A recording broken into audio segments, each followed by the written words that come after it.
Over the past 5 years, we've put a lot of work, the whole team, into learning the basic science of glaucoma, into really finding out what are the earliest changes in the disease. We built instrumentation to detect those changes early, tested them in human subjects. And I think kind of the most important, impactful moment for me was when we actually took one of the instruments we built and put it in the ophthalmology clinic. And when the first patient came in and sat down, it really hit me how all of that work was really coming to fruition, and that we were finally going to use some of this knowledge to help benefit patients. By definition, glaucoma is a disease that affects the ganglion cells.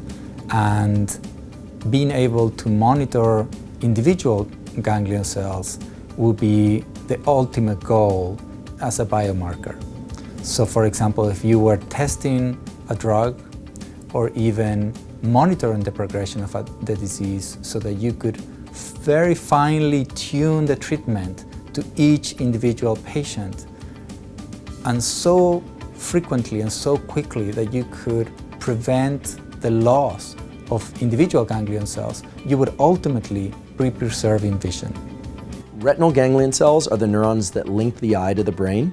And the way they do that is by little wires that we call axons that actually exit the back of the eye in the area we call the optic nerve head. And they comprise the optic nerve, and they literally like wires that plug the retina, the light sensing neural tissue at the back of the eye, to the brain. And then the brain makes sense of those neural signals so that it can understand, or you can understand, what an edge is or what a person's face is and who that person is. They're really remarkable cells in that sense. Retinal ganglion cells are the cells that are affected in glaucoma. So those are the cells that become sick and eventually die in glaucoma. Right now, all therapy for glaucoma is directed at lowering eye pressure, but the idea that we could develop therapies and test them in people that really target the retinal ganglion cells and the axon fibers going into the optic nerve, that I think is the most exciting new frontier for the premise of restoring vision and protecting vision in glaucoma. There are a couple of ways that we're looking at doing that. Neuroprotection is one. Neuroprotection refers to our ability to keep the cells alive despite the insult of glaucoma.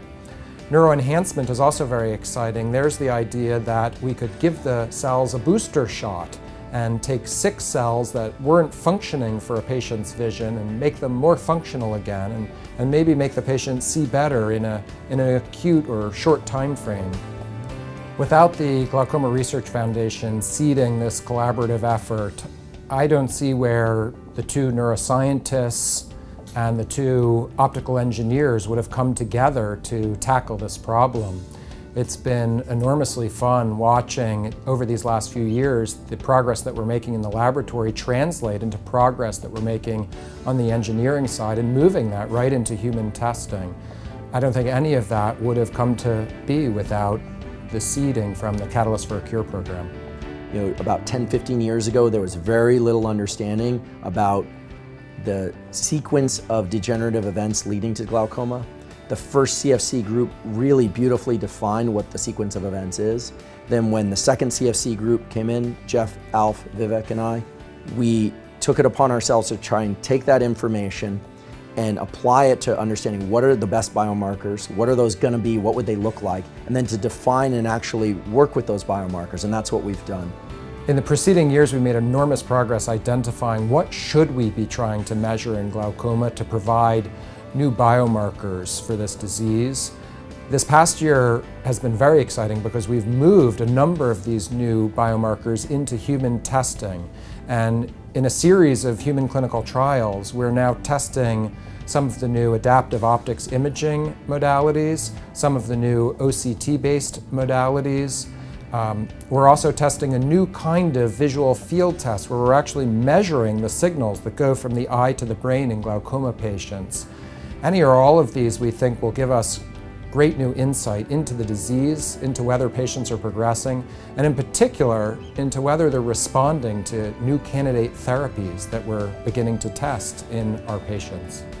You know, we work as a team of 4, but we communicate with the larger scientific community and the glaucoma community.